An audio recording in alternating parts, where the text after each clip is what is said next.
What's up? It's Hallie, and welcome back to Plants vs. Zombies. Zen Garden %.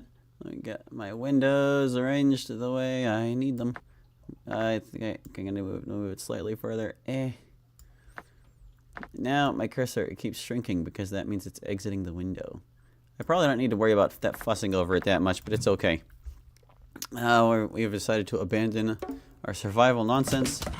So it's just firing on these guys now. I should probably like start the music and stuff too, huh? Yeah. And make sure the volume is right.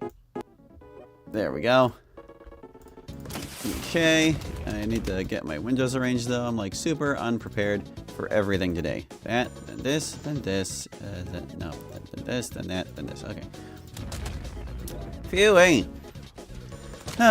So I'm hoping that we'll actually be able to make some plant progress today, because like, well, it was fun to put like 10 flags onto the survival lawns each stream and do each of them and push them a little bit further a piece.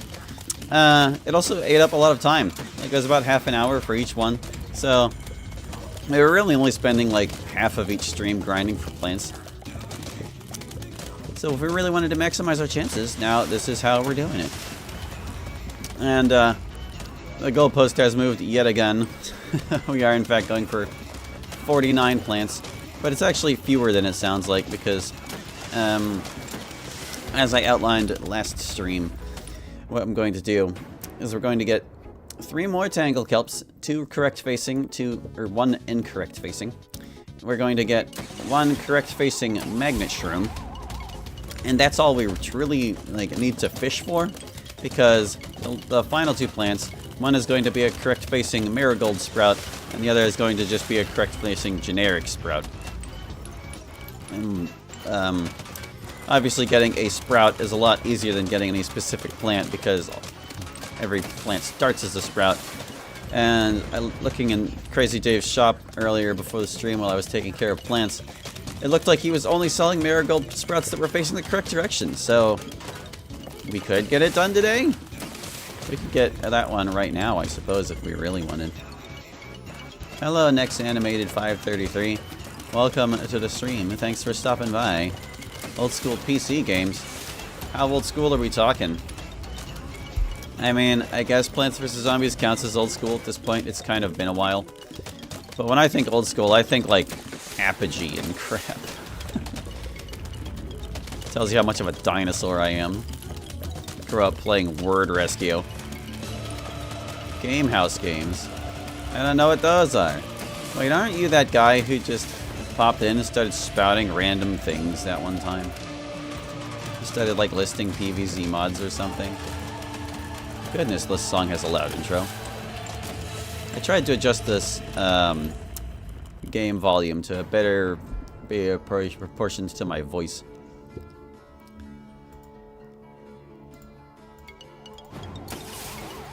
PopCap Games, Gamehouse Games, Windows XP. I think you're probably a bot, sir. Please say something that indicates you are a human.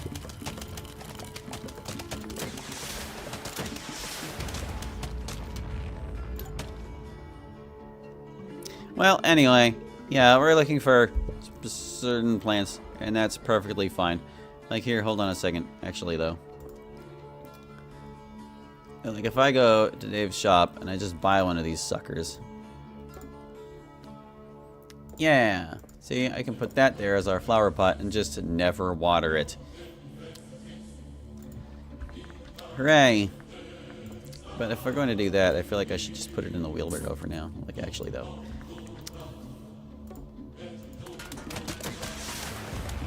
I'd really like to get our correct facing magnet shroom, our 1 in 16 chance out of any plant dropped on this map. Because then we wouldn't need this map anymore. That would be great. Oh, and since I bought that marigold, I guess I can add it to the total and just be like, haha, got it. Here, hold on. That was it.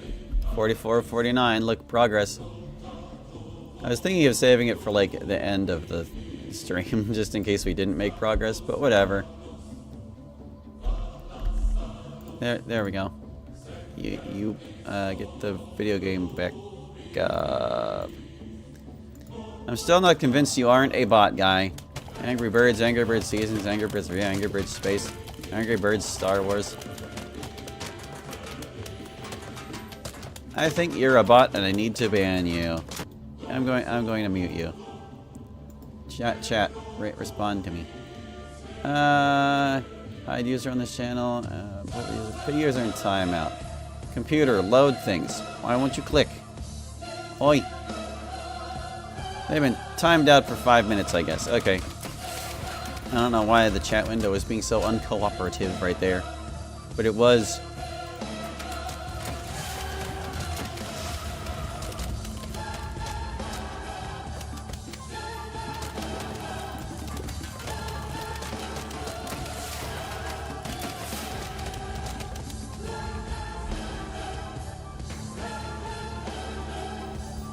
Fortuna is such a loud song. Or maybe this version is just as particularly loud.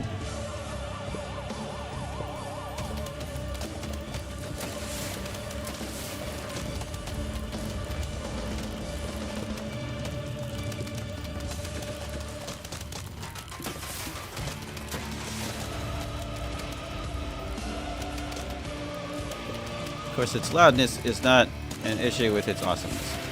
There is balance. Oh, I guess it's not going around again. It was long enough to only play once.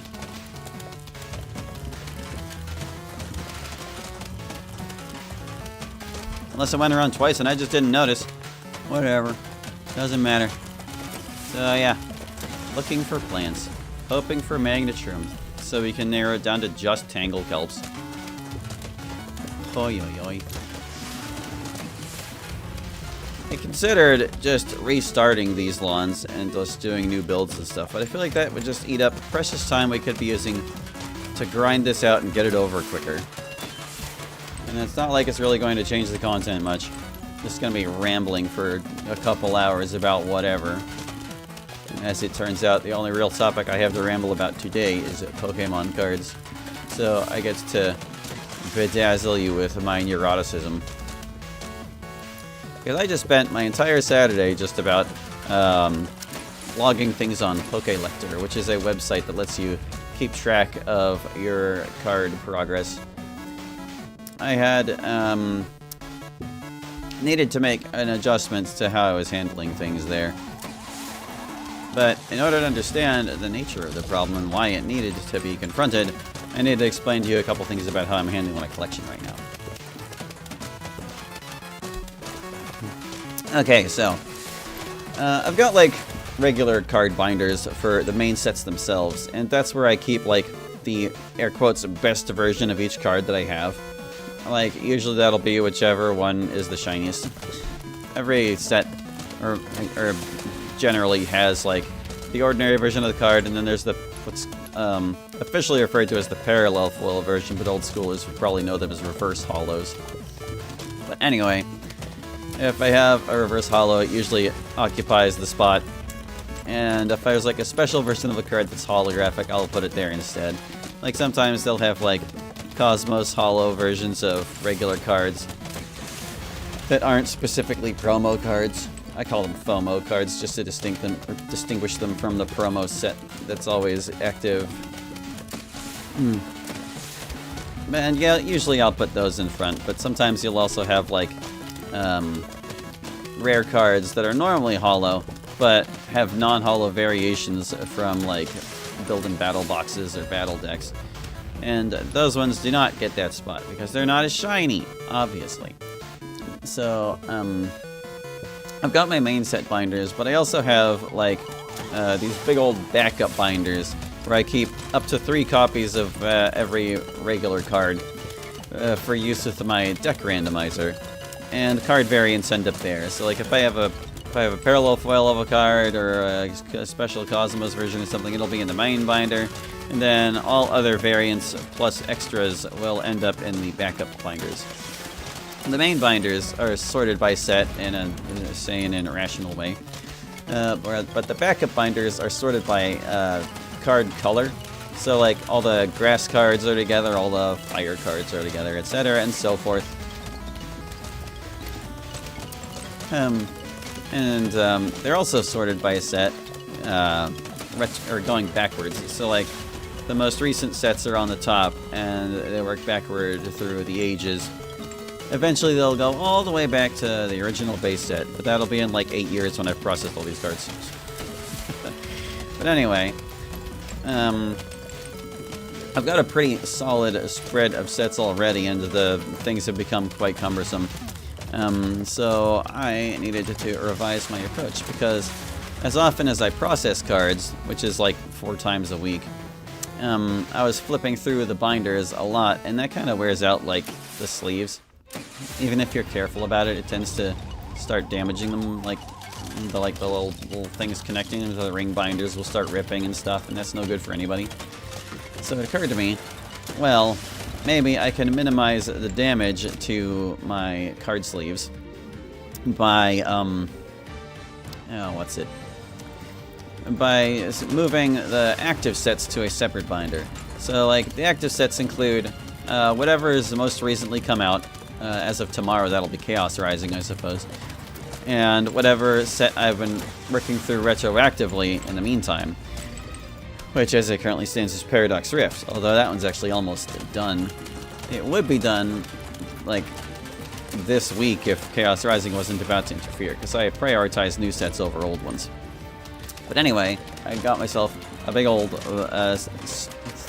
extra binder that's like sort of a transient thing, where the sleeves that would be going into the spares binders are organized in there, so that I'm flipping through fewer pages, and it's like less flipping all the time, every time. Less wear and tear. The sets only stay in there as long as they're like relevant, and then they're relocated to the spares binder whenever the set is more or less done. Like, it takes a long time for well, how did I mention it? It takes a long time for the sets to kind of exit rotation. Like, it's about 3 years for like their cards to exit like the format as far as playing the game, but packs from sets tend to continue to crop up in like promo products and things long after their release. Like, sometimes you'll open a promo product that was just released, and it'll have a pack in it from like 5 years ago because they found it under a shelf somewhere. I don't know what's going on at the Pokemon warehouse that these things keep happening.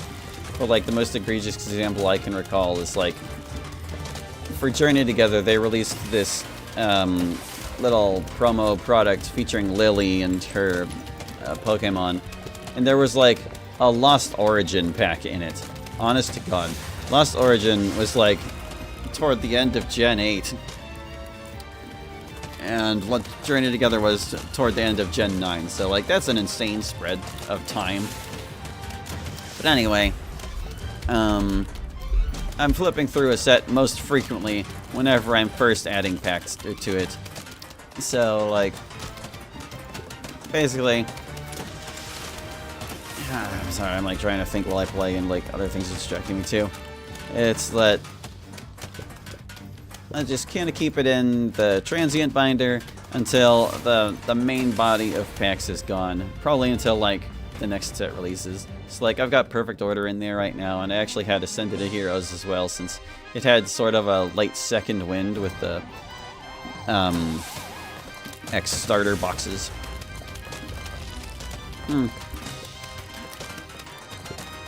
But yeah, now that Chaos Rising is releasing, I can move Ascended Heroes and Perfect Order into the spares binders where they belong.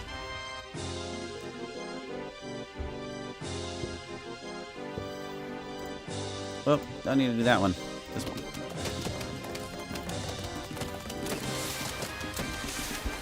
So, what does that have to do with me and Pokélector? Well, originally I was kind of just using it to track which cards I do or don't have. It was a simple yes or no. I have at least one copy of any version of this card, is how I was doing it. But I decided that it's not that much trouble to seek out the variants as well. And Pokélector has an option for checking for variants. They don't have all of them cataloged because they actually do a pretty crap job of all that. they do have a lot of them, and like they usually have like the main bases covered, like they'll have the parallel foils listed and all that fun stuff. So it's like, well, it would be a lot less work for me to keep track of my collection if it was just accurate to what I have for the sets that I've already been through. And that involved a lot of updating because I hadn't really done that. It was, well, like I described, it was yes or no, do I have these cards? So getting it through with all of that was time consuming, but there was more to it than just that. Because you see, whenever I was first entering my collection in Pokélector, I at least wanted to have like a baseline of stuff listed for my older sets, even if I haven't gotten around to properly processing them yet. So like, all the early sets from Gen 9 and all the way back down through Gen 1, I had like the baseline yes-no cards checked off in Pokélector. But for the early sets that I collected in my childhood, where a lot of them were complete, I had just hit the check all button on those. And then subtracted the ones I was missing, because I was only missing like a few from each one.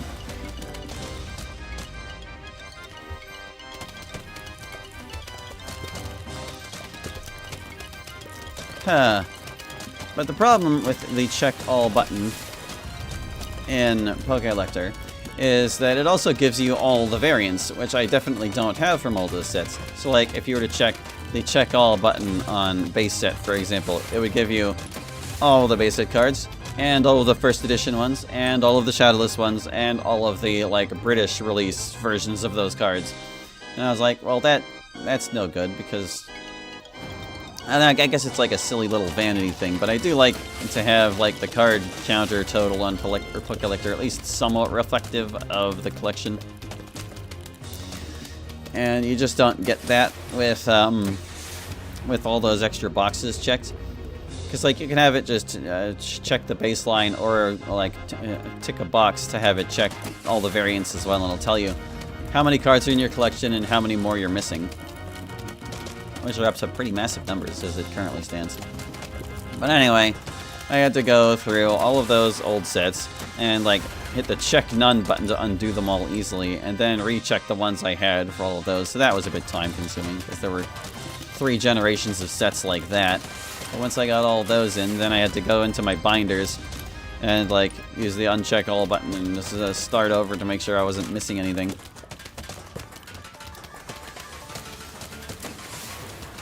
Hold on a second. Where? Okay. Twas a mess. But yeah, I spent most of my day just sorting through binders and logging the cards that were in them. Got all the base cards, got all the parallel foils in, got all the variants that they had accounted for in. I've been trying to get in touch with the people who run the website because, like, they're missing a lot of images for their cards, and there are some cards they don't have listed, and they don't seem to be very responsive. Like, the only contact they had listed was for their Facebook, and I sent them a message like 2 weeks ago, and they never even responded. So I'm just like, I don't know. I don't know if I'm best off just like leaving comments on cards that are missing things and hoping they fix it eventually. But yeah, I'd like to also help them with like the images and stuff, because they can like scan the cards I have, and then they can log them in, and that's that. But anyway, I guess that's neither here nor there. The point is that it took a long time for me to grind through all these binders getting these cards logged. And I managed to narrow it down to just one of the spares binders left today. Which was pretty good, because that was a lot of things. A whole lot of things. Oh, what else was there? Alright. But there is like one additional step even after I get the last binder put through. Because as I mentioned a moment ago, I keep spare cards for use in my deck randomizer. And I have 3 randomized decks built at any given time, plus my sweaty deck that is for like official use in the format if I ever find myself in that scenario. Or when I want to play the game with my sister and she has her own, like, all these cards are legally functional right now deck. Anyway, I've got all 4 of those, to sort through and make sure those cards are logged as well. I try not to put my best versions of each card into those, but sometimes I do need 4 copies of a card in the deck. And sometimes, since I don't have, like, every blessed card I'm looking for, a number 1 copy of any given card might end up in the decks anyway. And that can kind of create other kinds of issues too.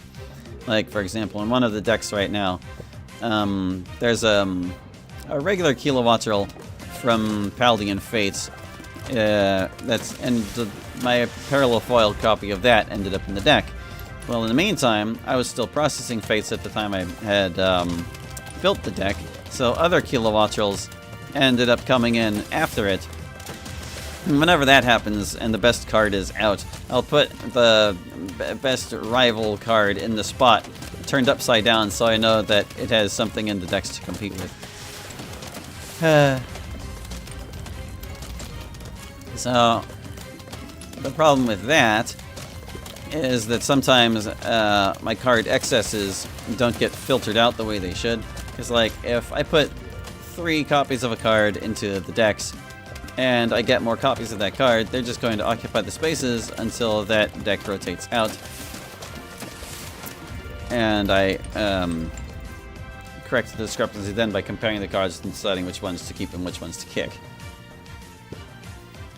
And that became a problem this week because I noticed there was a discrepancy in my tracking spreadsheet where the number of cards that were supposed to be over was not accurate for one reason or another, and I was trying to count it up and figure out what was inaccurate there, and it seemed like more and more of the tallies were wrong. But then I remembered, oh yeah, a bunch of these decks have extras that are in the spares binder waiting to be filtered out because of the cards that are in the rando decks.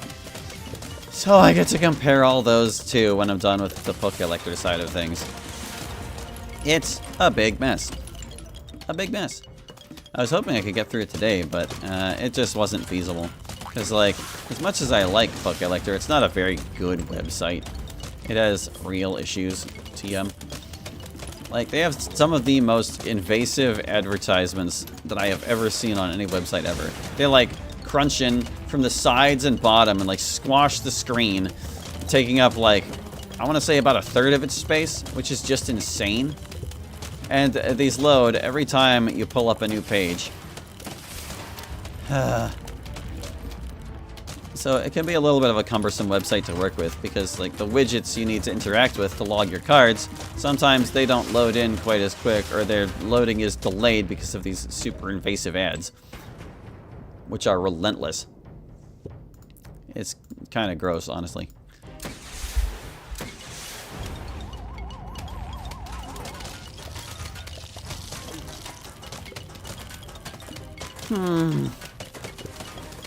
So yeah, and even whenever you, like, click the widgets, there's, like, these little circles on the things that turn into the check mark.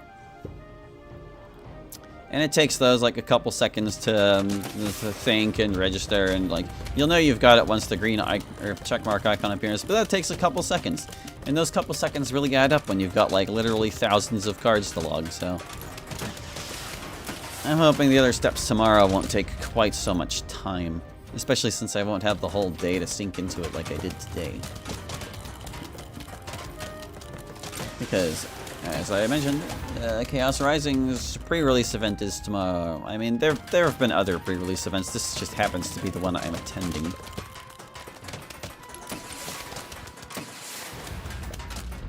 Pardon me, had to cough.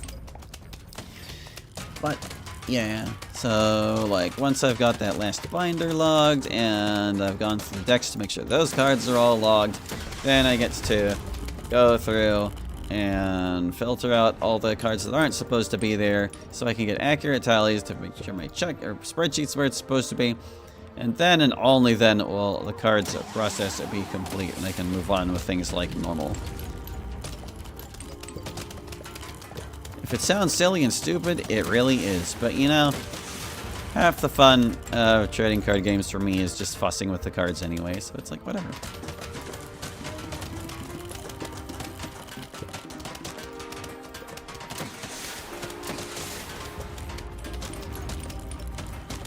And apart from that, I guess I've got like some other stuff going on this week. It hasn't been too shabby. I've been keeping up with Take-Two for the most part.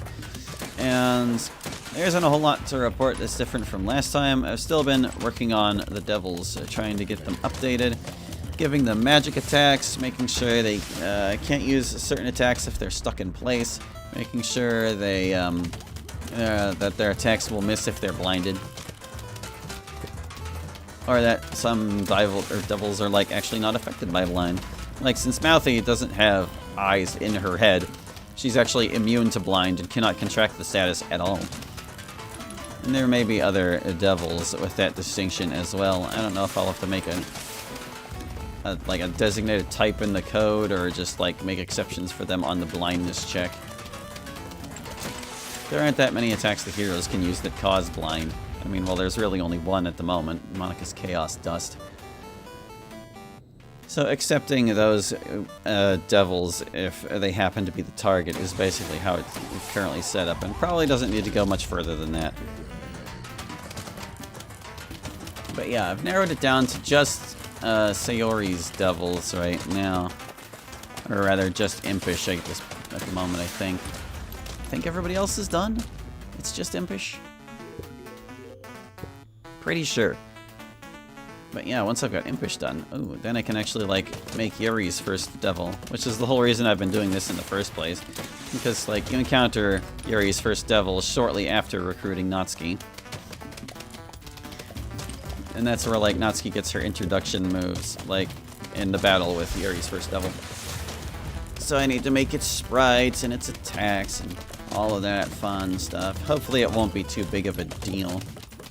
As was noted, this has been kind of a crash course on how my battlers work, and then remembering how these things work just makes things simpler down the line.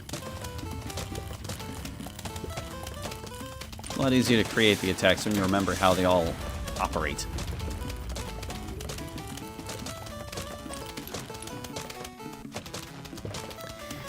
Yeah, but once I get Yuri's Devil done, then I can actually start making progress on like the map again. I needed to drop sprites for the courtyard. Drop sprites for the courtyard, and then start steering the player toward the shop class, where they're going to get like their next puzzle and some puzzle solutions as well.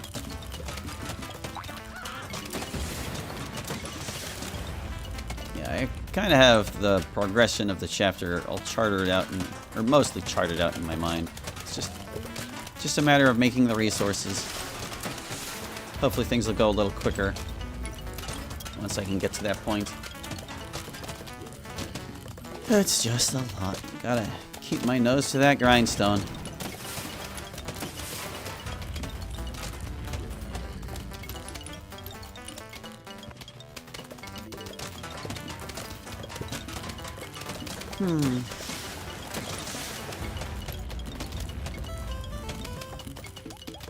I'm also doing my best to just like stay calm in the meantime. Trying not to get too stressed out over any particular thing. Mother's Day last week was kind of nice. I had mentioned that I was getting Chinese takeout for my mother and our little... We always have like this little party group. It's usually me and my half-brother and my mom and my aunt. We all just like get together at her place. Usually it's just major holidays, but she invited the other two for Mother's Day since we weren't doing just a one-on-one restaurant thing. But anyway, I actually had a little bit of an issue getting the food for the thing, because the restaurant I was planning to order it from, well, I had looked it up on Sunday morning because I wanted to at least know what I was doing for later if I had to order it later. But I'm kind of glad I looked into it early because it was very confusing. They have two websites for some reason. I don't know why. I don't know how. They both seem to point to the same place. They have the same name. They indicate the same address. They have different prices, which is very strange to me. But like, I had loaded up the one website and I prepared the order I was looking for, and I was going to take it like right up to the like submit payment options just to see what the whole process was like. But they also had like a scheduler, so you could pick what time of day you were going to like pick it up. And I was like, okay, well I'll just place the order now and schedule it in advance, and that'll be fine. But whenever I went to pay, it turned on my credit card. I was like, what? What do you mean my card is declined? I've been using this card for like everything all the time. It's perfectly fine. It did not go through. So I tried a different card, and that one was denied as well. And I think what might have been happening there was not so much that my cards were denied, but more like my cards were denying them because, like, I don't know if you would classify this as racism, but I'm guessing that maybe the company had like a Chinese name since it's a Chinese place, and that perhaps the cards thought they were like fraudulent or something. But anyway, well, the one website wasn't working, so I was like, well, I guess I'll try the other one. Went there, went through the same process. Like, the website was laid out differently too, which is so weird. It wasn't even like they were two twin identical sites. There were visible differences in like the layout and the menu and the process and all of that. But like, I set it all up with the stuff I was planning to buy. I got to the scheduler and etc. and so forth. Tried to pay again. Still no dice. It wouldn't go through. But they, on this site, they had a PayPal option, and I was like, okay, well, I'll try that then. I haven't used PayPal in probably like 20 years, but I went on the website, updated my information, used it on the order, and voila, it went through. So I was able to pre-order my mom's dinner for the time I was going to pick it up. And I was like, well, phew, thank goodness. Would have been like freaking out if I was trying to figure that out like a half an hour before or something. But anyway, fast forward to the time I'm driving out there, and I go to pick it up. I get there like pretty much like give or take a couple minutes spot on for the time I scheduled it for. But when I picked it up at the counter, the lady there got a little cranky with me and said, hey, you shouldn't order it that early. We don't hold orders for more than 5 hours. And I was like, what? I guess, I don't know if I lucked out that they just kept it there for me. I would assume they didn't, like, cook it that early in the day. Like, because the food was still hot. It's not like that was an issue. It seemed fresh enough. I don't know precisely when they cooked it. I would assume they cooked it close to the time I was going to pick it up and that it wouldn't be a big deal. But, yeah, apparently they said maybe it just, like, messes up their ordering process.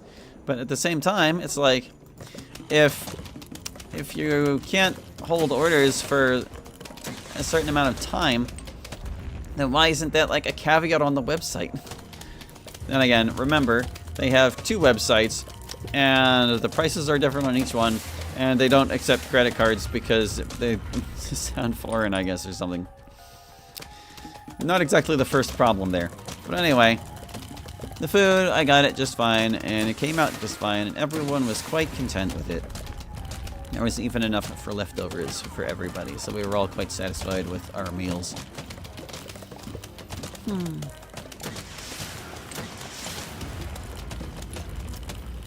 And afterward, I convinced the family, since we were eating Chinese anyway, I was like, why don't we play a little game called Mao? It's named after the former Chinese dictator Mao Zedong. And it plays like Uno. You play it with a regular deck of cards. Just instead of like colors and numbers, it's like suits and numbers, I guess. So you can play like a 2 on a 2, or you can play like it's suits. Like if it's a 2 of hearts, you can play any 2 or any hearts onto it. Anyway, you go around, everybody has like their hand of cards, and you're like trying to pare it down to 0. Whenever you get down to 1, you have to say Mao, just like in Uno. But whoever wins the round becomes Mao and gets to introduce a new rule to the game. And everyone has to follow the rule, and if they don't follow the rule, they get a penalty card. It's actually quite a fun and creative little game. But our round, I feel like it could have gone a little bit better. We had decided in advance that we would just go to whoever won 3 games. And we had 4 people playing, so it had potential to go for like 3 or, I guess, 11 rounds. As few as 3, as many as 11. But like, my half-brother won the first round, And the rule he decided on was that anytime you would have taken a penalty card, you first have to try to flip an M&M into your mouth. You have to like toss it in the air and catch it in your mouth. And if you fail at this, you still have to take the penalty card. But if you catch it, you don't have to take the penalty card, and your turn just ends.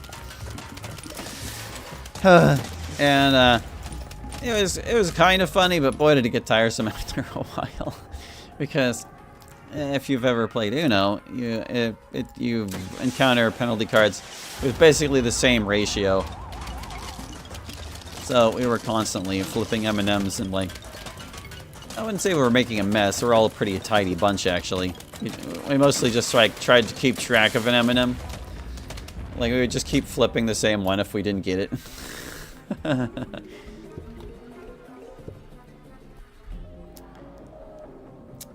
But yeah, that made the game a little bit of a chore. But luckily for all of us, the game only lasted 4 rounds because, like, he won the first 2. Then my mom won, like, the 3rd round, and he won the 4th round, so the game was over. Kind of a bummer, because Mao is kind of a game that actually does get better the longer you play it, because the more rules are in play, the more likely you are to forget a rule, and then you'll start getting penalty cards, and you'll have to, like, oh, you remember what it was. And one rule we decided to forego that I think maybe we should have given it more of a chance is that you're supposed to play the game in perfect silence. And if you like speak out of turn or something, you take a penalty card for that.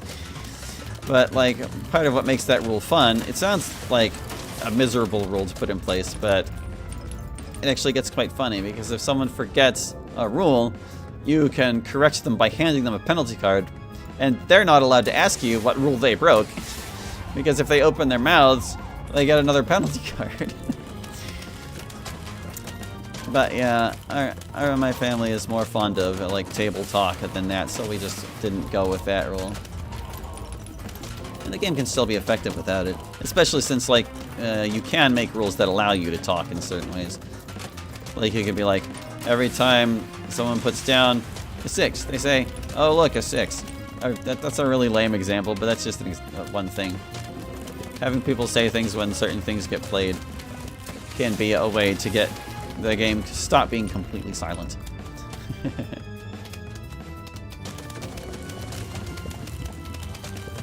But yeah, that game didn't run for very long, and the rules we chose weren't super adequate. But that's okay. Sometimes it's just like that. And sometimes the rule seems like it would be a good idea until you actually implement it and then you realize, whoopsie daisy, maybe this wasn't well thought out.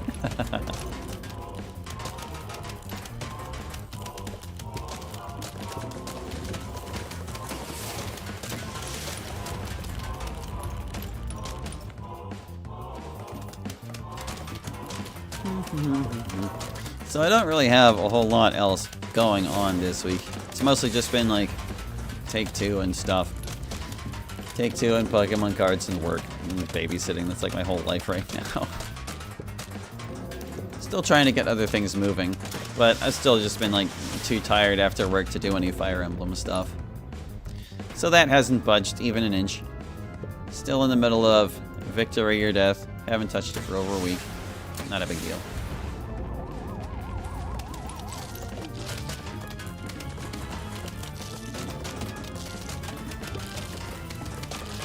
Haven't really been doing much of anything else either, I guess.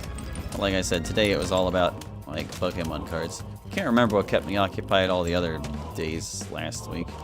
Mostly just been doing like the essentials, really. That's why there's not much else to talk about. How are we doing here? We still have room for 2 more planes. Yeah. I can't remember if I just did fog or not. It kind of doesn't matter, does it?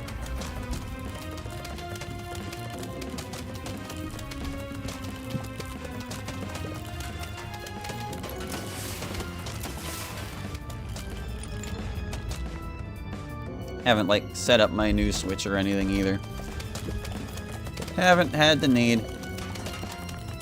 Although I don't always have like the desire to play games online with it, it's something I kind of feel bad not doing.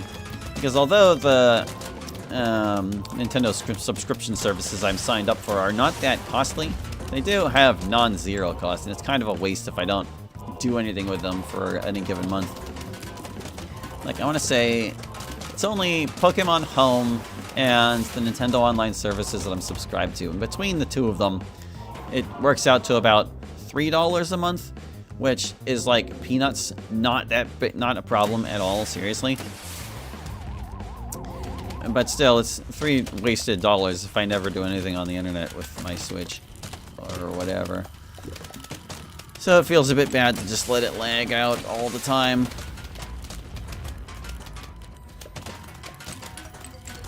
Need to get back into Smash, need to get back into Pokemon battling. I guess those are really the only things I do with them.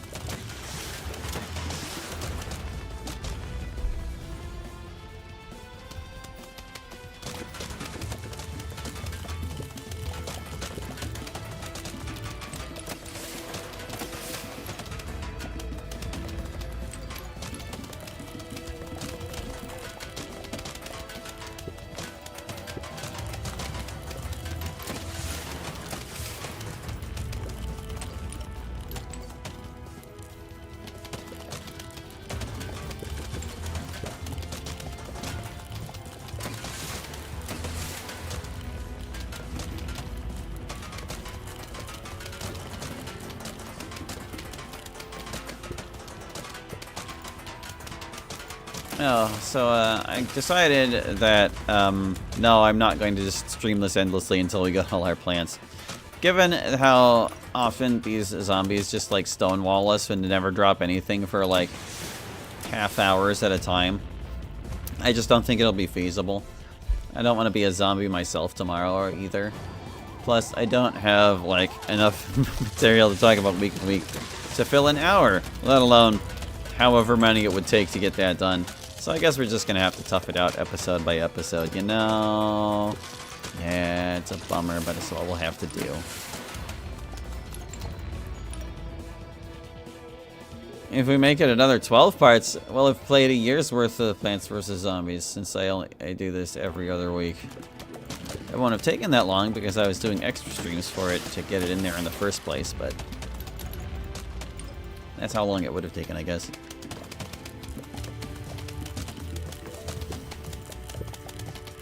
Never would have bet it'd take us this long.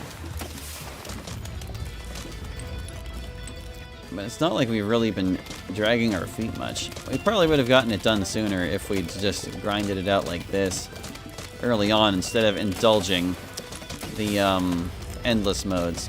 I think that filled the garden. We'll have to check after we're done with this map.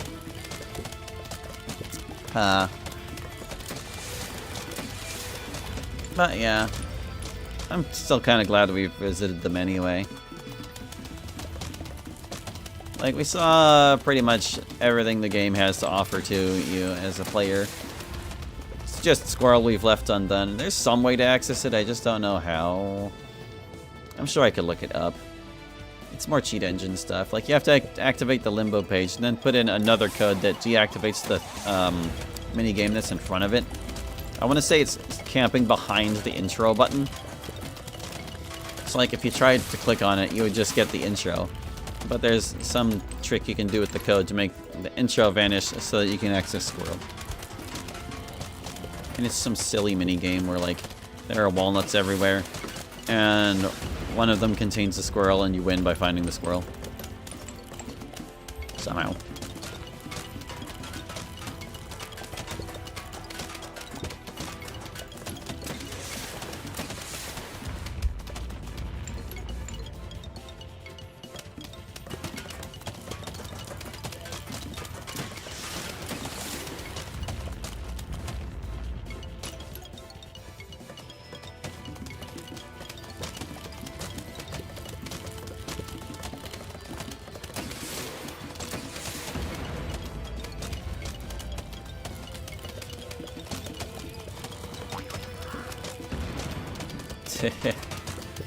That made me mad in any other survival.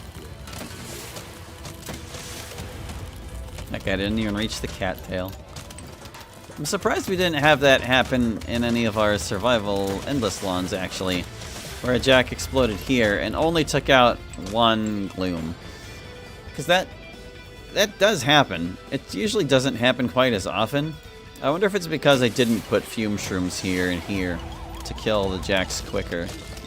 Like maybe they were making it further on a regular basis than they usually would.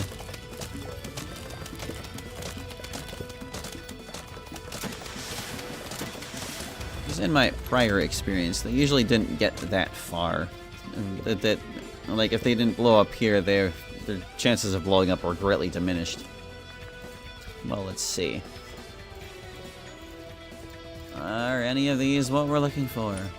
I see a lot of correct facing plants. I just can't remember how many of them we got from fog or not.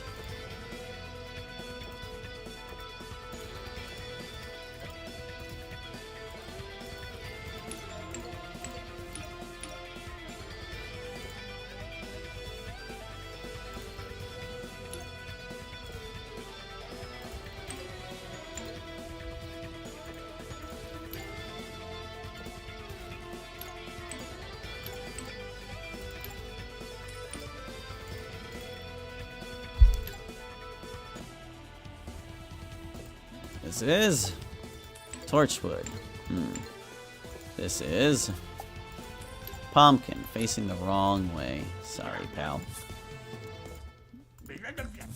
Let's see, this one is facing the correct way, so we can put him over here. Another lily pad. And another torchwood. Welp, welp. It seems we did not look out this time. Well, I guess there's still one to raise. What are you gonna be, little sprout? You're my last hope. Weh. Jalapeno. Alright. You go there. You get to sit here for a second. Oh, I kind of needed to pick it up, didn't I? There we go. Here we go. Sploosh. Alright. That's those are the brakes. Back to it.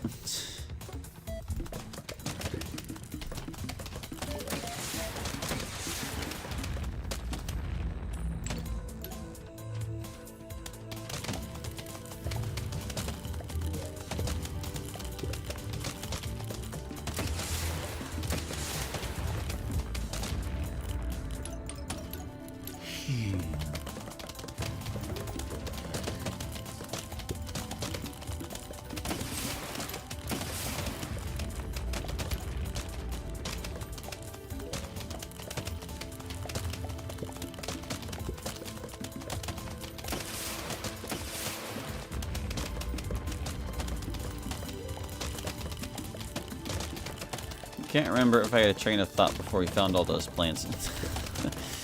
I guess I was talking about playing Pokemon online and stuff.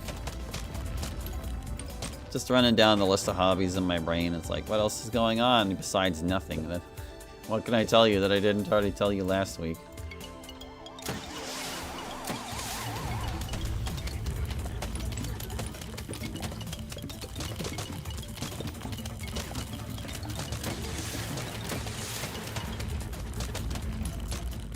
Could also just go silent mode and vibe out to the music.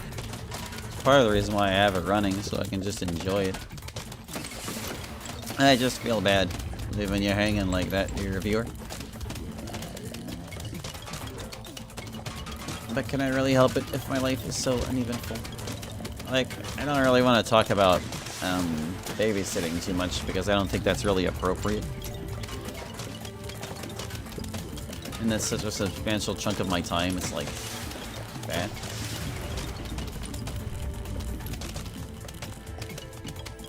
It's like half of 3 whole days that I can't really talk about. And talking about work is certainly not appropriate for the stream. Like, I can talk about it in, like, general strokes, but, it's one of those jobs where, like, if you say too much, you're going to be, like, violating HIPAA. So, yeah, no. gotta respect the privacy of our clients and not to discuss things too much.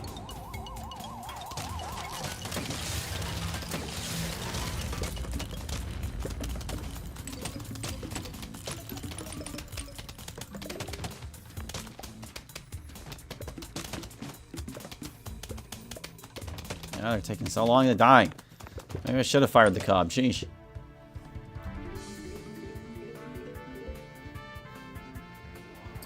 But yeah, with work being like the first half of Monday through Friday, and babysitting being the second half of Monday, Wednesday, and Friday, that leaves the events of Tuesday and Thursday, which have only been Take Two and like Let's Plays, and it's like, if you were interested in the Let's Plays, well, you would already be watching them, I assume. It's like, what's the point of talking about the other Let's Plays in the middle of a Let's Play?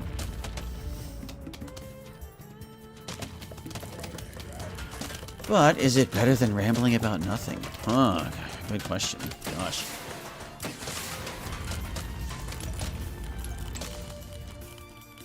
How does one ramble about nothing? Whatever.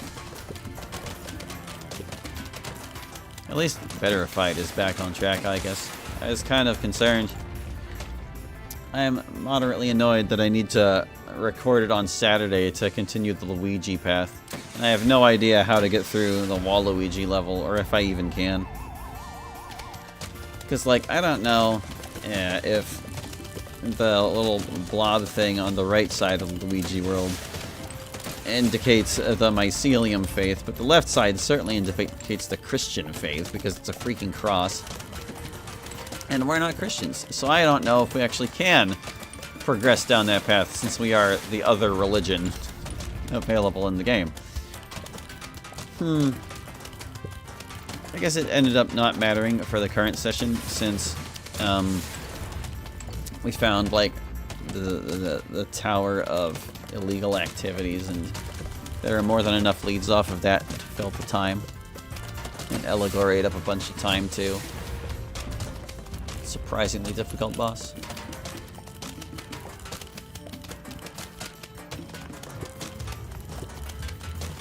But whatever. I did not record more Pt.40 today, so I'll have to decide what I want to do about the you have to play on Saturday thing. My priorities were elsewhere this Saturday, so I guess next Saturday at the latest, unless I feel like changing my computer clock, and I don't.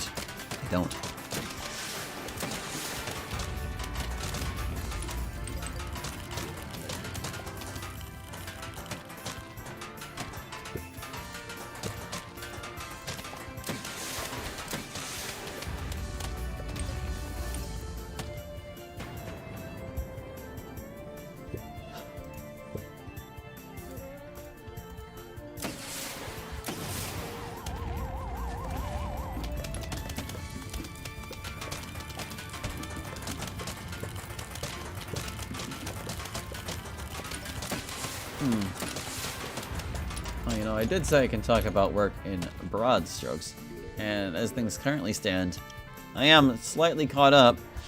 Things aren't nearly as jammed up as they were last week, so that's very nice. I've actually been finding myself with a tiny bit of time left over at the end of the day after getting through my tasks. But that's not a consistent thing either, because one of the things about my job is that the workload is volatile. Sometimes it depends on how much stuff comes in to do. Like, some of my tasks could require no action whatsoever on one day and then a lot of action on a different day. And you won't really know until you check. So I might have just gotten lucky with the workload this week, and it was manageable for once. I'm just glad I'm not behind on anything while my coworker is out. Hopefully she'll be back soon. I guess it's not so bad once I'm on top of things. And getting on top of things was the hard part, because I had literally half a day's notice for this.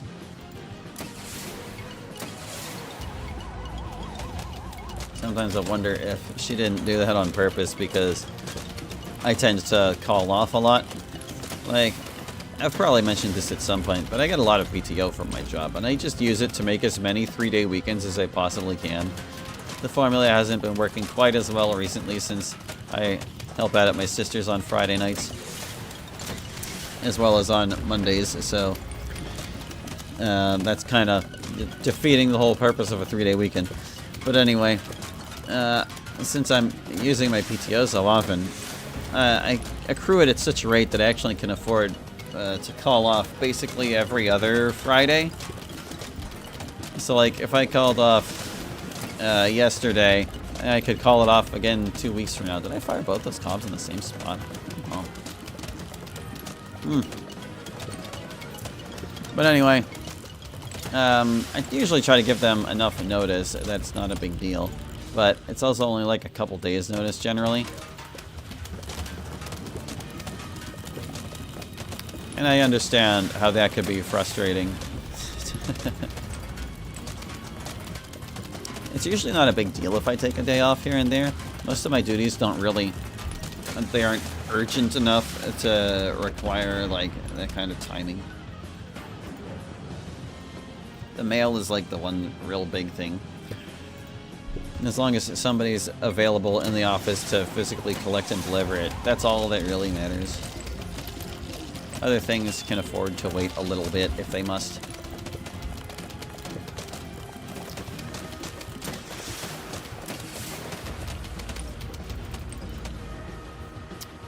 But anyway, I can't comment on how spiteful or not spiteful my coworker might have been.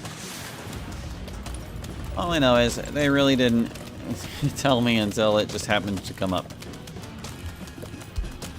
And it wasn't super great for me.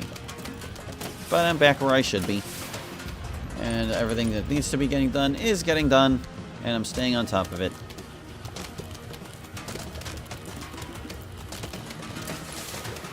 I guess what this means is actually I can probably afford to stop skipping my breaks. Although I guess technically I kind of was taking one all along. One of the things I started doing at my job, I think I might have mentioned, is that I started beginning my shifts from home. Because ever since COVID, they had enabled me to work from home. Like, I don't know the details for behind the scenes on the technical side, but like, my work laptop is synced with my home internet whenever it needs to. And I have like site permissions to do all the stuff that I can electronically from home. So what I've been doing is at the end of every shift, I'll just nab my laptop and take it home with me, so that my mornings are not all jammed up. I can get up half an hour later, which gets me more rest, and I can start my shift like right after the breakfast table, so I don't have to worry about getting there at a specific time. Like, my shift starts at 7 a.m. and things don't really start moving around the office until 9 a.m. anyway. So what I've been doing is I'll start my shift at 7 at home, work until like 8:45 or so, and then I spend my first break just driving to work. And that's perfectly fine. If it's been an issue, nobody's mentioned anything or it has seemed to notice at all. So it's like, whatever. As long as the jobs are getting done and it's not interfering with anyone substantially, I think it's probably okay. It's certainly been working better for me, man. It's hard to say whether it's been an extra half an hour of sleep or just like compensating for tending to get to bed too late in the first place. It's usually, I try to get to bed by midnight, but it's usually like 12:15 or later because I'm just bad at time management at the end of the day somehow. I always seem to think I have more time to unwind than I do.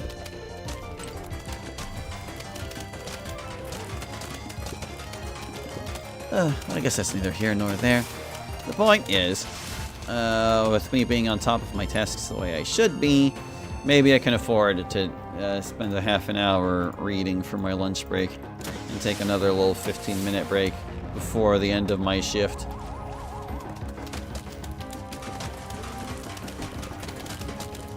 That's assuming I don't have insane spikes in my workload or something.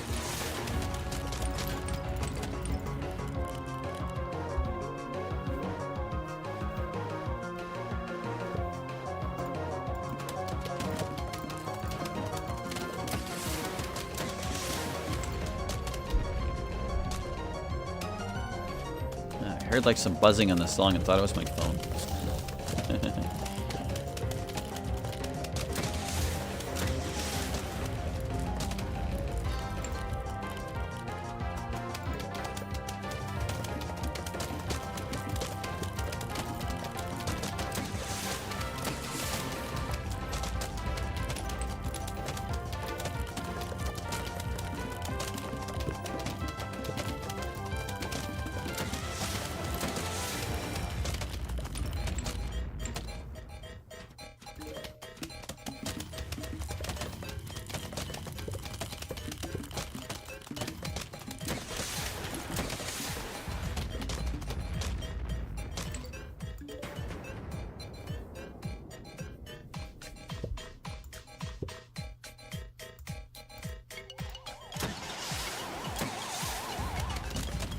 I miss Lisa.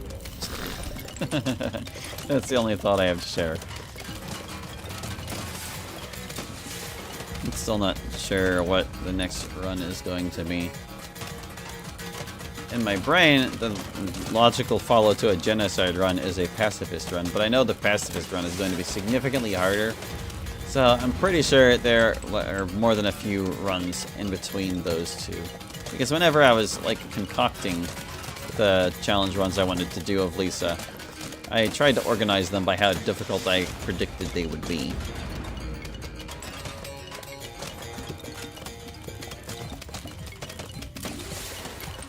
And the run types I selected are meant to, like, give every member of the cast a chance to shine in the party.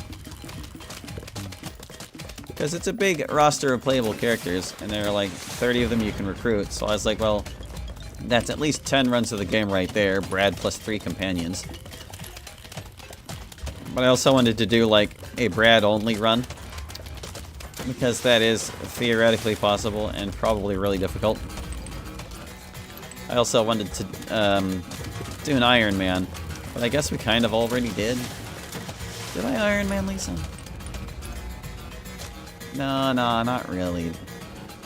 I want to say I did an Iron Man of it the first time I played it. I honestly can't remember.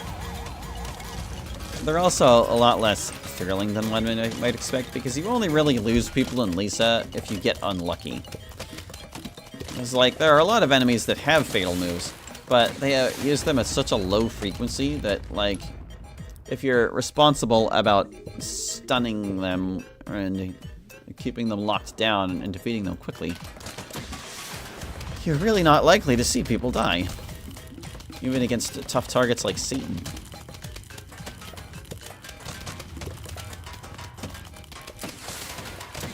But yeah, so basically there were 10 party builds I had chosen, plus a Bradless run, so that's 11, plus an Iron Man, so that's 12. I can't remember where we are in the whole thing. Been a long time. But no, the pacifist run, that is not next. I think it'll be a fun one to do, though. I'm kind of looking forward to it. Because we'll have to figure out how many ways we can get around fighting people.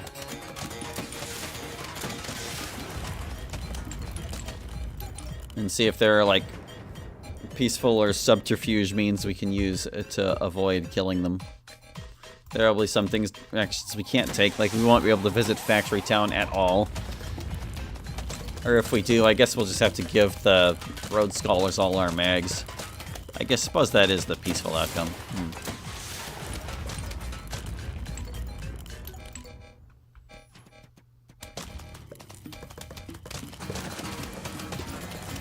It's also a run where we're inevitably going to lose both of Brad's arms, because him losing his arms is less important than, or more, rather, him keeping his arms is less important than his party members getting killed.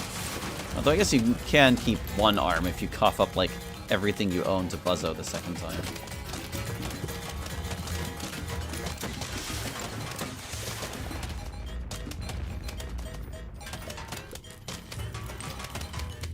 I don't think I'll be able to do the extra content of Definitive Edition in the Brad only run, because Brad just does not have the capacity to defeat manifestation of Marty on his own. And I think the real issue is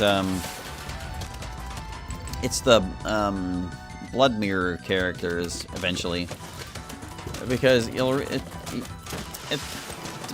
depends on how far into manifestation of Marty's health you've sunk, but like eventually the blood mirror guys, they have like a special in between turns action that like paralyzes one of the characters across from them. And if you only have one character, there's only one person, and that person will just get stun locked to death. Plus, I also doubt Brad would have the capacity to defeat the spiders reliably. Maybe if you like raise them to max level or something, you could.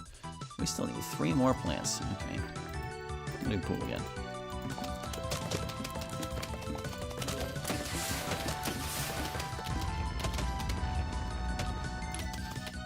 I'm still kind of tempted to continue my genocide run with Buddy to see if I can beat that ghost battle even after they start fully healing all the time. I remember that I did some calculations to see if it was even possible a while ago. But I don't know if Buddy's stats and damage formulations would actually work the way I think they will. I just kind of assumed they would, because it would take so long to grind her to max level. But one thing I hadn't considered was her getting like the attack up status. I don't know if her having the attack up status would push her high enough to be able to like take out Big Lincoln in one go.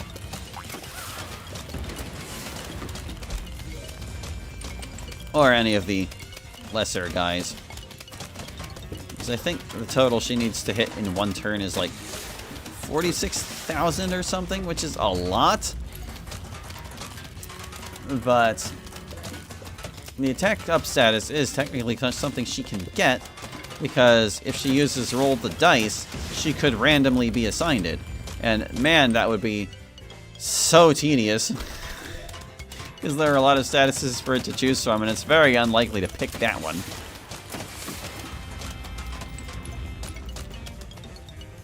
Huh.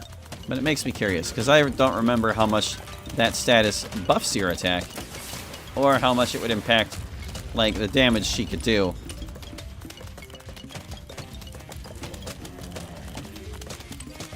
And I still have, like, the save file I was using for that back in the day. So it's not like I couldn't just go for it. The simplest way would probably be to like look up a way to hack my save file to just give her maximum stats. Or give her max level, whatever. That would be the efficient way to do it. I have no idea how to even begin to do that though. And again, this is another thing that is so far down my priorities list that it's like, it only crosses my mind when I think of Lisa, maybe.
guess another thing I'm looking forward to after this series is done is going back to streaming on my laptop, which was the reason I got it in the first place, and it was the laptop I was advised to get by the guy at Best Buy.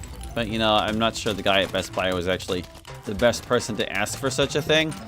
But anyway, the whole reason I had to stream it on this computer as opposed to that one was that the whole reason I lost my save file for Plants vs. Zombies in the first place was because I tried to run it on that laptop and it, like, crapped out. Like I want to say the imitator menu straight up crashed the program. And something got goofed up with the cloud save and it was just blammoed. But anyway, once I've finished streaming this series and I don't need to do it on this computer anymore, that's kind of going to free up this microphone I've been using. And people said that the sound quality from this mic is substantially increased over that of my laptop mic. So I might just, like, take this thing and plug it into the laptop and see how that goes. I'll have to refigure out my sound balances and stuff. But it'll probably be worth it if the sound quality is that much better. I just don't know how it'll go because, like, it seems like this thing is already kind of soft, even though I've got it right in front of me. But who knows? Maybe it'll do a better job of, like, not picking up keyboard clacks and things. I just don't know where I'll fit it in my rig because I wouldn't even really call it a rig. I've got, like, the laptop set up on, like, an elevated platform thing. It used to be, like a holder for those old-style feeder printers. Like, you would set the paper in, like, the basket underneath, and the printer would go on top of the thing, and it would just feed the papers in. But I have repurposed that wire rack for setting my laptop on, because it's basically just the correct height. That's all there is to it. And I guess I can also, like, put things in the wire rack if I need to. I used to have my Xbox in there whenever I was working my way through Left 4 Dead 2. But anyway, yeah, the table that I put that thing on to record from, I don't really know if it could accommodate a microphone. I'd probably be just, like, setting it on the laptop itself, which might not be ideal, considering I need to use the laptop keyboard to play games like SMBX. So I don't know. It might not even work out just because of, like, logistical issues. But I think it's probably worth trying, especially since I don't intend to use this computer for streaming on the regular. I try to keep my usage of this computer to a minimum because usually I spend too much time on it in the first place, is the thing. It's like, it's my game development computer, it's also my art computer, and under normal circumstances, that's like, that means it gets used every day. And I try to, like, not spend so much time in the same chair. Like, if I'm gonna be sitting around, I can at least be sitting around in different parts of my house. My couch is a lot more comfortable than this. Much nicer to recline on. I need to get myself another gamepad. That's what I gotta do. But, you know, that presents a problem, too. Because if I use a gamepad to play my games, then I won't be sitting as close to where the mic would presumably be positioned. Oh, an alternative solution just entered my brain. I have, like, this little side table thing.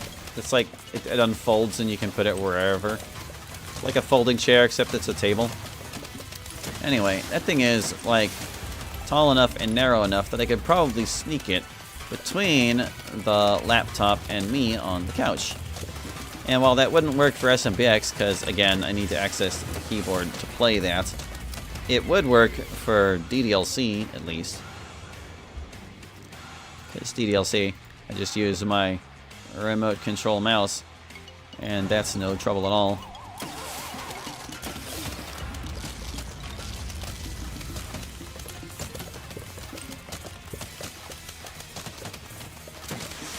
But if I got a gamepad, a functioning gamepad to replace the Logitech one I'd been using for so long to craft the bed on me, well then I could potentially do that to implement the mic again, because then I wouldn't have to worry about sitting further back from the laptop. I could remote control it like a decent human being.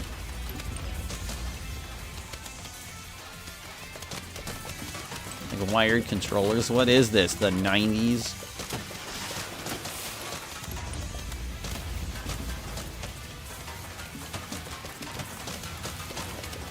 I'm sure I can also find a much better gamepad. The Logitech one was nice because, well, I got it for free. I got it from my grandpap's house after he passed away. There was like, and he didn't really like have a lot of details in his will as far as I know, so they were just like, you know what, you can take a pass through his house, and if they're sentimental value items or whatever you want to grab, you can just grab them. And he always did a good job keeping up with technology, better than most old folks, so he was surprisingly tech savvy. I want to say he was actually probably even better at it than me in some regards. But anyway, he just happened to have that Logitech controller laying around in his computer room, and I was like, you know what, I'll take this and see if it works with my laptop. And it did, mostly. There were some quirks about it that didn't seem to be working quite right. Like, it had 2 analog sticks, and one of them had the full range of 4 directions, but the other one absolutely did not. Like, it could only register 2 of its 4 directions for some reason. Also, you would expect those things to have, like, a better control stick range than 4, but considering it's like a stick, it's supposed to be able to go in more complex directions than that. I don't know how old this thing is, to be perfectly honest. But apparently I used it to death, so I guess that's that. I mean, I stopped using it for Let's Plays for a reason. It became extremely unreliable.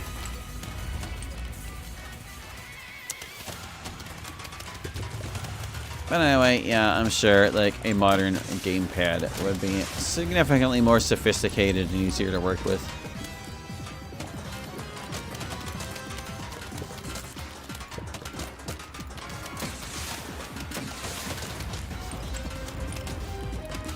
Just a matter of finding one. Finding the time to find one.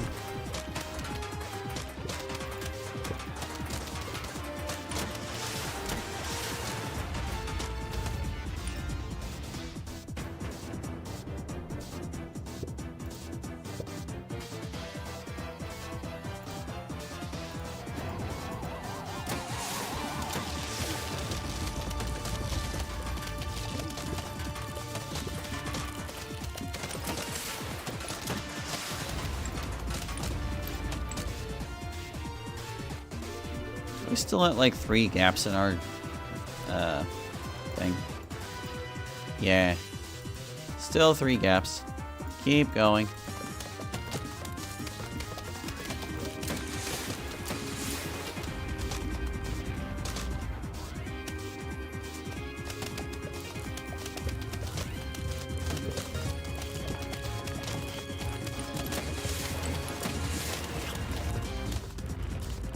I don't know if you heard that yawn, but I did. Tried to stifle it. Didn't feel the need to mute it.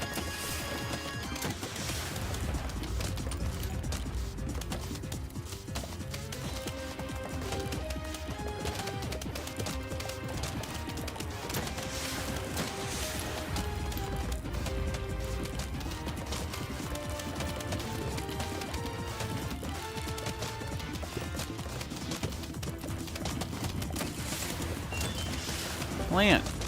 Now there are only 2 spaces left.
So I got a new DDLC mod idea that I need to, like, put on the back burner for who knows how long. It was recently announced that Team Salvato declared May 11th as CRE's official birthday. And I don't know why this factoid bothered me. I guess because it's just been so long. And, like, it kind of screwed up what I had going on in Interview Club with the dates I had picked. And I'm not the only one who did this, but, like, it's somewhat agreed upon. I don't know how you can really... I don't know if you can really call it agreed upon, per se, but, like, a lot of people were celebrating Sayori's birthday on National Cinnamon Bun Day in October. And that was what I went with. And I gave the other ones similarly thematic birth dates. But, like, something about it just kind of made me feel really insignificant. I know that's kind of a silly thing to say. Obviously, I have no sway over the DDLC property. But it was just kind of a stark reminder that, you're not canon and you never will be. But that's kind of neither here nor there. Apart from needing to update Interview Club with this new bit of canon information. It also made me realize that, by pure chance, Sayori's official birthday is one day away from Tiffany's birthday, which I do have control over, so how about that? I had picked May 12th because it's National Limerick Day. But it occurred to me, since this is now like an official thing, I could make a mod where, like, Sayori's getting ready to celebrate her birthday, and then Tiffany realizes that, oh, her birthday is, like, right at the same time, and then discovering this, they agree to have, like, a sleepover at her place where they celebrate Sayori's birthday on the one end, and then in the morning they celebrate Tiff's. And they invite the whole club, and they have, like, a sleepover, and it's all fun and stuff. And then maybe there's, like, a sweet, tender moment in the middle of the night where Sayori and Tiffany have some bonding. Nothing gay, get your head out of the gutter. But it could be fun. I don't necessarily know what I would do with it. But it's an idea I like, that I could do. But, you know, take two. I need to not distract myself with other game design projects right now. So I've put that idea out onto the internet. Maybe I'll get to it someday. Just maybe. There's still a few other mods ideas that I want to do but haven't been able to act upon. One of them depends on Take-Two being done in the first place anyway. It was going to be Doki Doki Interview Club Take-Two, where instead of just being an Interview Club where it was just like following off of the original festival demo of Take-Two, it was going to be Interview Club after the events of Take-Two have occurred, so people could ask them questions from the original game or the mod. I don't know if I'm really going to be up to making that, though. We'll have to see. Kind of hard to tell how I'll feel in like a year and a half whenever this is all said and done. And whether I want to put the extra work in for the DLC of Take-Two first or not. I would probably want to do the DLC first. Because, you know, that could influence the questions people want to ask. If they even want to ask any at all. Cough. But apart from that, the other idea I had was a mod called Me and My MC, where all of the Dokis basically introduced the MCs that they paired up with. Because since there was only one MC and not enough of him to go around for everybody, they would basically have duplicated / borrowed MCs from other mods to make sure everybody has one.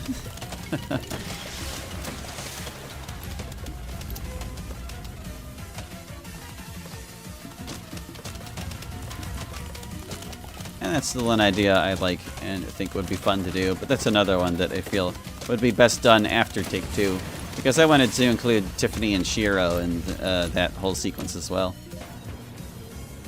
Let me see if I remember. Sayori was going to get Canon MC, because of course. I think I was going to give Yuri Fan an MC. Natsuki was going to get the original MC sprite, the forward-facing kind of boyish one.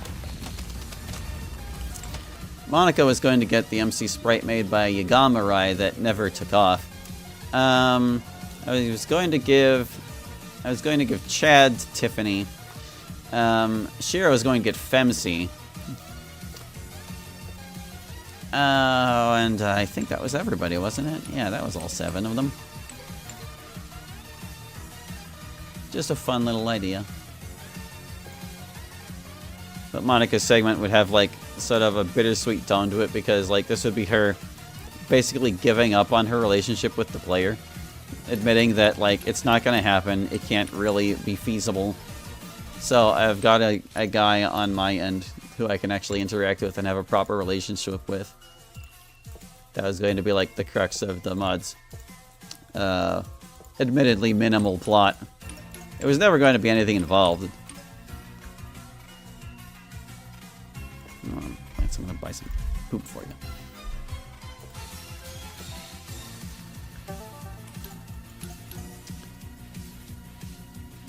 This guy still needs water over here. Let's see what these plants are. What do we got?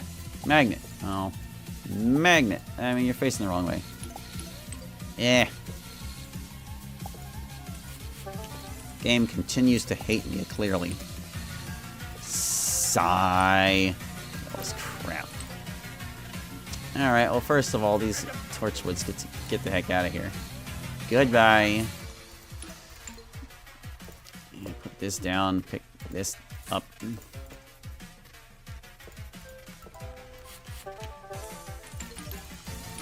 I guess we sell in this one. There you go. And the sea shroom as well. Yup. You go. Yup. Oh, we're not watering you. You don't get watered, guy. Okay, we don't need this wrong facing. Lantern. 23 for 5. Yeah, that's... There we go. That takes care of that. Bummer, dude.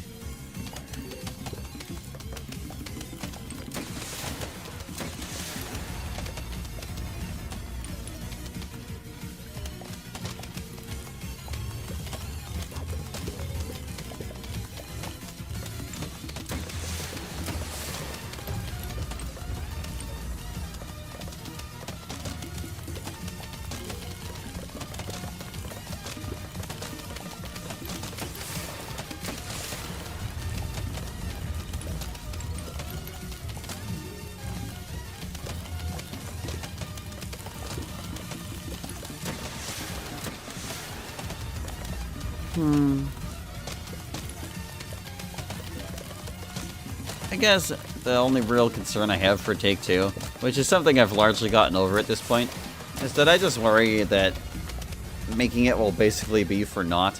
Because I feel like the game kind of already blew its load as far as that's concerned. If it wasn't going to take off in the community from what's already there, I don't think it ever will. And I'm kind of just finishing it for its actual fans at this point.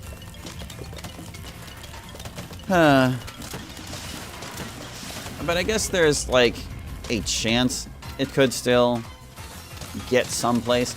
Because, like, while I do think what's there is plenty interesting, and I don't really understand why it didn't resonate with people as much as I thought it would, there are still developments of its plot that could potentially push it over. Possibly. Because, like, a lot of what people feel about, like, mods is just vibes-based. And, if a mod doesn't, like, push the right buttons to make them feel things, it's not going to impact them enough. And, like, one of the problems that Take-Two always had was that, like, it's kind of predictable in how it's going to progress. Which is inevitable for what I'm intending it for it to be. Like, it's supposed to be the sequel mod, so of course it's going to, like, address the girl's problems in a way that develops them further. But that's a thing that a lot of mods have already done. Particularly, like, the normal VN-type mods, or where you romance the girls or whatever. These conflicts are common, and they're not surprising anymore, and therefore they're not as impactful. Like, if you go through a Yuri route in, like, Blue Skies or Purist or whatever, and you address Yuri's cutting to a degree that feels like sufficient. Of course, if you play another mod that talks about cutting, it's just not going to hit as hard because it's played out.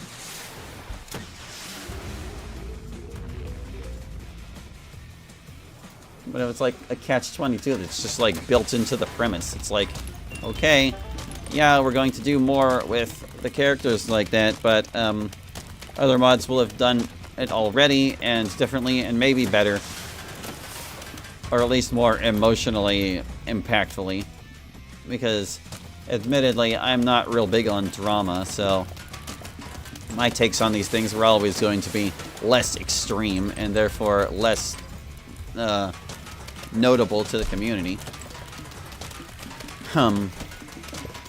But as far as Take-Two's own plot goes, there are still like developments that can be emotional and impactful that are unique to it.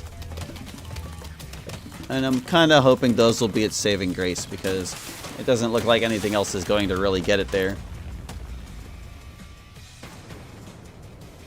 Kind of just a big question mark, because like the most significant developments are going to happen a fair way into his reality. Like, the first chapter was out and all, but it was kind of like just a proof of concept, so to speak. Introducing the kind of ideas you can expect to see in this particular arc of the mod going forward. But there are going to be like plot developments with like what's going on with Shiro, and exploring the characters' problems in a way other mods really don't. Like seeing it through the devils and how they react to them, how they feel about them. How the devils get worse as you get deeper. And different varieties of devils will be introduced as well. Originally there were going to be 4. I'm thinking of paring it down to 3. It's all going to depend on how quickly I can keep development moving.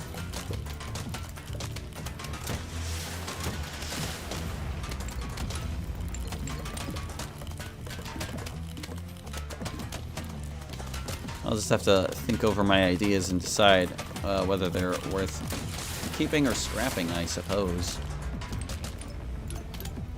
But anyway, I think his reality is not something to underestimate, but I'm not exactly hopeful. Not crossing my fingers, not holding my breath. Just gonna get the mod done, and whatever happens, happens. And if they still don't appreciate it after that, then, well, whatever. The community never really seems to appreciate me in the first place.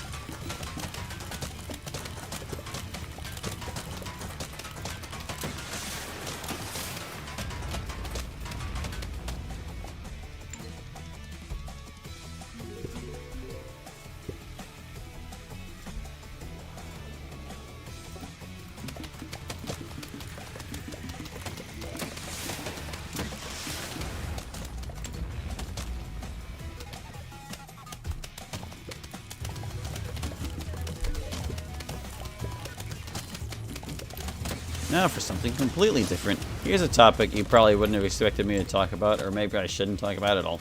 I've been like exceptionally gassy this week. And like, that's not unusual for me. I don't know what's wrong with my bowels that I'm always just so gassy, but like this week it's been extra bad. Because like, oh, let's see where to start this story. I want to say about a year ago, maybe it was a couple years ago at this point, I had stockpiled a whole bunch of food. Sort of a prepper kind of thing. We're basically at the stage of pick your apocalypse, and I don't know when or if something's going to happen, so I was like, you know, maybe it wouldn't hurt just have some food reserves in case it hits the fan. But like, I had bought all these foods, and a lot of them, I didn't get around to them in time, and they started expiring. Nothing too serious, like, it's more of a better by this date and still edible if you ate it later kind of thing. And in recent times, I got them all onto like a little schedule to make sure it doesn't continue to be a problem, and I recently got through like the last of my expired foods. But one of the things I prepared last week was I had bought these like breakfast sausages with a coupon once upon a time. It's not something I would normally go out of my way for, except I happened to have a coupon, and I was like, eh. Sometimes I like to use coupons to buy things I normally don't, just for a bit of variety in my life. But anyway, I had bought them around June of last year, and I hadn't gotten to them quickly enough where I knew I wasn't going to, so I just froze them for the longest time. Got to them last week. It is, yeah, just about a year ago that I bought those things. But anyway, I fried them up, and I decided I would chop them up and put them in with a bunch of baked beans. And ended up making like 7 meals out of that. But since I had to prepare them all at once, because I wasn't going to like just thaw some of them and not others, like most of my meals recently have been baked beans. And you know, it was always kind of like a joke that the beans will make you toot, but I don't know if I just never really noticed it when I was younger or what, but I have just been exceptionally gassy from all these baked beans. It's been crazy.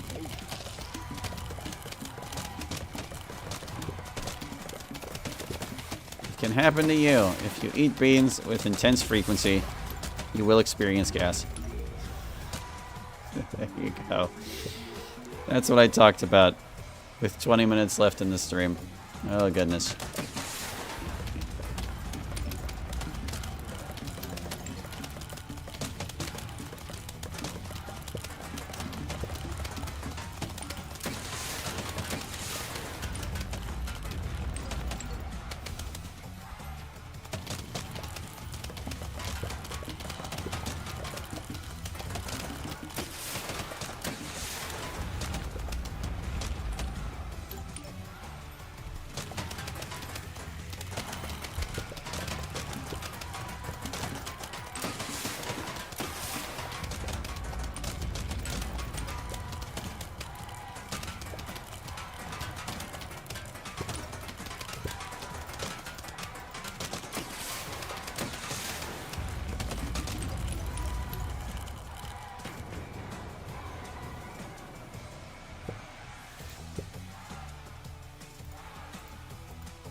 You know, that reminds me, there's a bonus boss in Chronicles Lost page that I never went back to fight.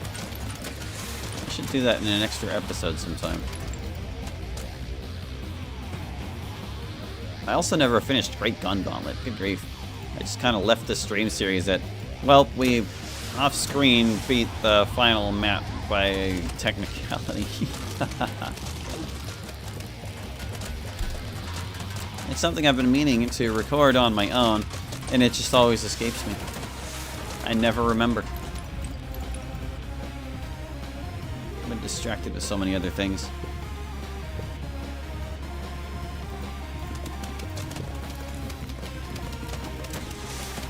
I want to say I was going to focus on my gaming efforts on playing Fire Emblem. But maybe I can remember to put that in first.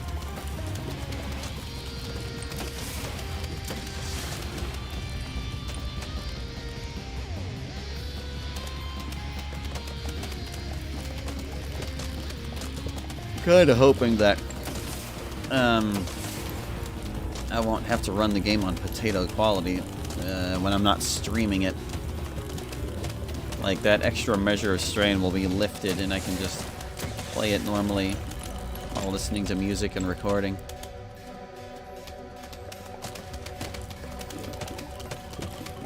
Because I imagine that streaming has got to be, like, a little more CPU intensive. It's sending the data actively, as opposed to just, like, jotting it down with a program.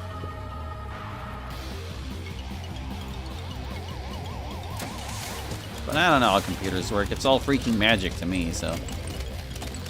For all I know, recording is as much strain as streaming is anyway.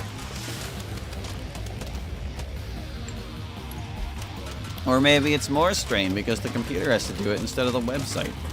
I don't know nothing.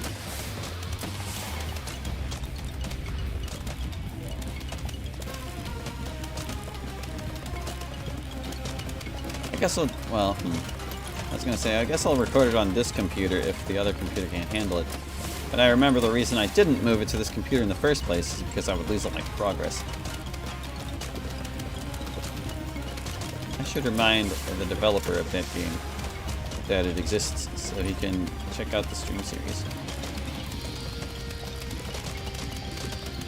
I don't know if he ever actually got around to it.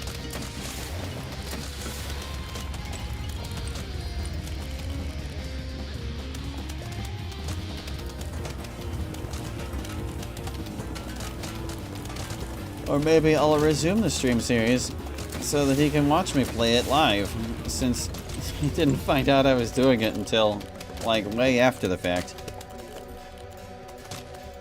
Oh, the zombies are gone.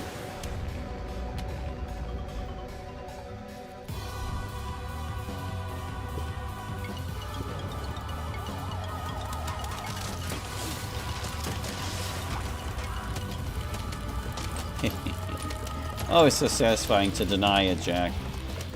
If only it was more easily and reliably done. There is no plant that acts quickly enough for you to plant it in time if he's already exploding. It has to be a pre-fire.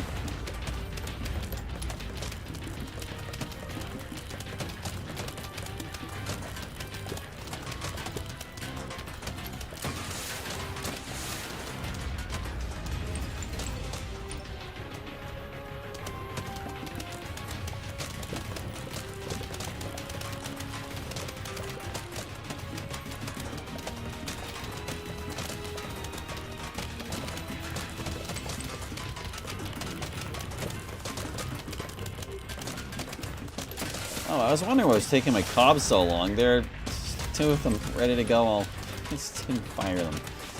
So dumb.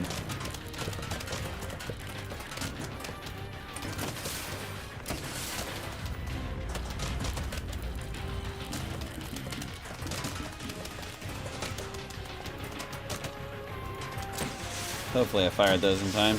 Kinda doesn't matter either way. Heck, we went a whole round without firing them, so it shows how important they are, or rather unimportant.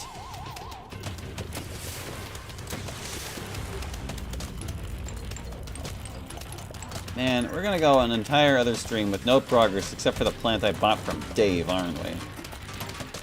I'm going to say that out loud to jinx it and make the game give me something I need. It's like a counter jinx. It's a reverse psychology for the jinxing.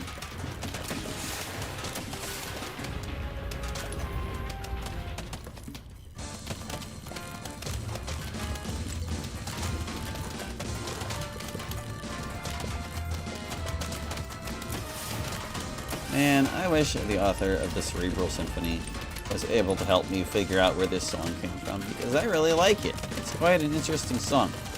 But no, whenever I gave his game a bad review, he got all super butthurt about it.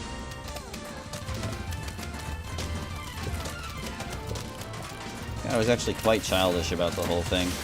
And when I asked him about his music sources, he just got all indignant, was like, why would it even help you, is basically what it amounted to. And I was like, whatever, guy. You know, you could have just taken the criticism on the chin and used it to improve your work, instead of being like, what do you mean it wasn't good? It wasn't. The game had real problems. Apparently it was my fault for noticing.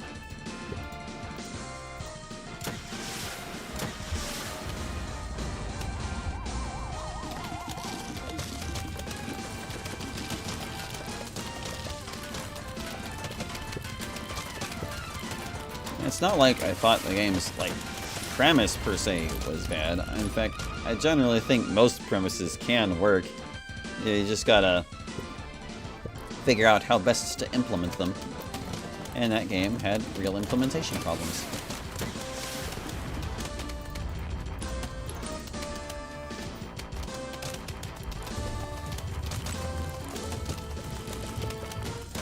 You know, I'm kind of surprised that doesn't happen more often in my line of work, so to speak. People, these things I tend to review, they're always like just people's passion projects, the things they made for fun or whatever, and it can hurt to see them get picked apart like that.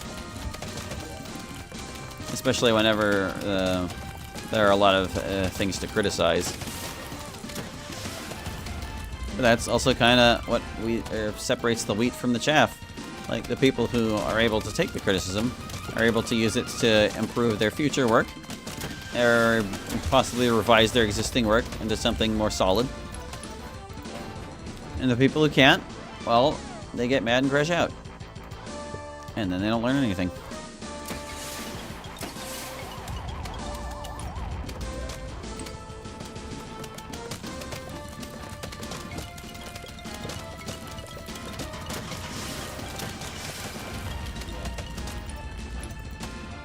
I guess that's my critique of the developer themselves.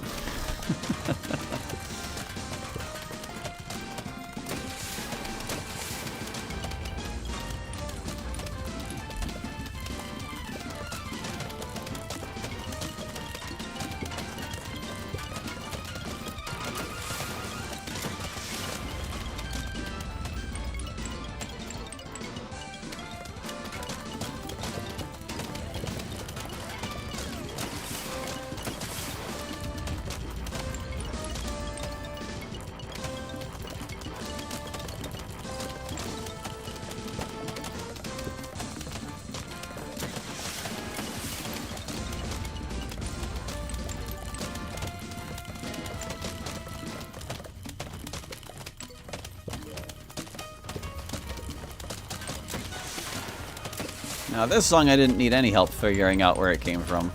Not because I'm familiar, but because it was very easy to search up. I also like it more than I feel like I should.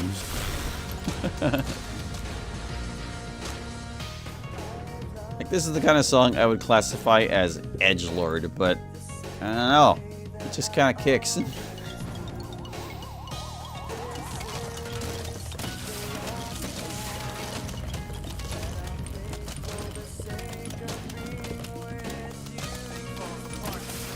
One last dancing guy.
I think it's too long for it to actually do a loop, but this one actually was super easy to loop as well because of this little riff.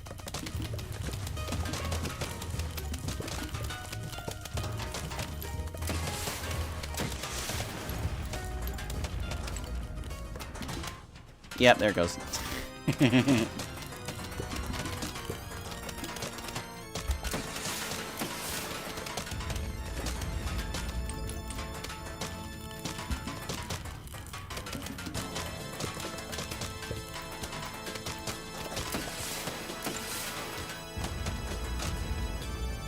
Funny thing about this song, the version we heard in the Frozen Forge is actually like the main beat from later in the song. I found the full version online and I was like, why not? I'll just include it.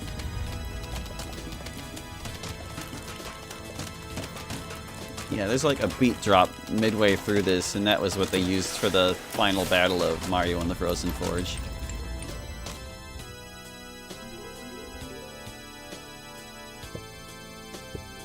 It'll be real obvious when it hits.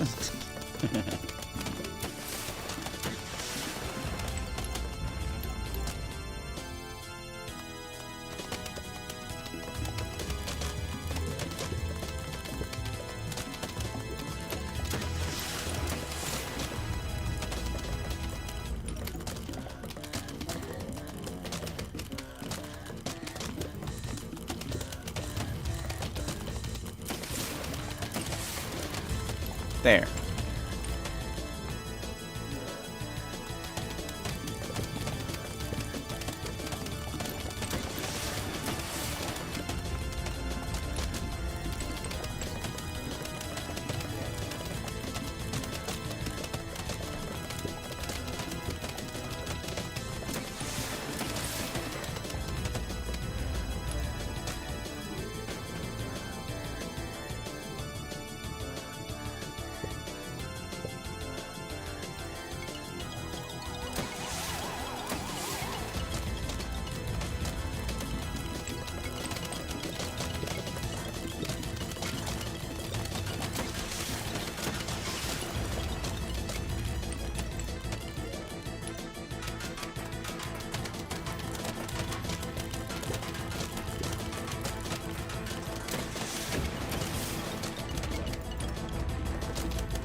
Couldn't save that cattail.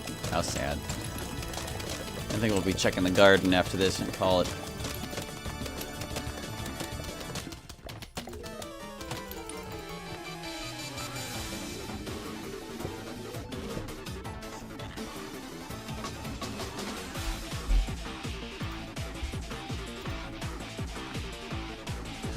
Team Rainbow Rocket was kind of a dumb concept, but man, is this song awesome.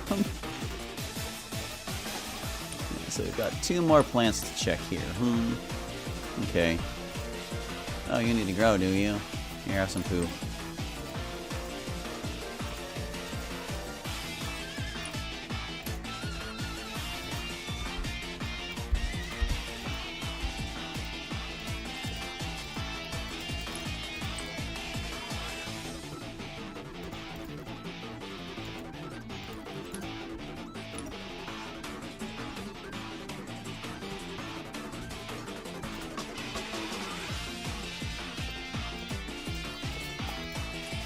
We got our magnet! Oh, look at you! Finally, finally. Check that guy off right now. Oh, goodness. It's just down to stupid tangle kelps, man. Hold on, no, I'll figure it out later. Yeah. Where? I like how when he's sleeping, he has, like, his turned off look. Oh, we got an incorrect face of pumpkin as well. That's whatever. That doesn't matter none. Oh, we finally got that. So that means next time we'll just be exclusively on the pool lawn. That's stupid, but whatever. That is going to do it for this one. So thank you for watching. I hope you enjoyed. I'll catch you next time with more of Plants vs. Zombies and Garden Percent. Hope to see you then. Bye-bye.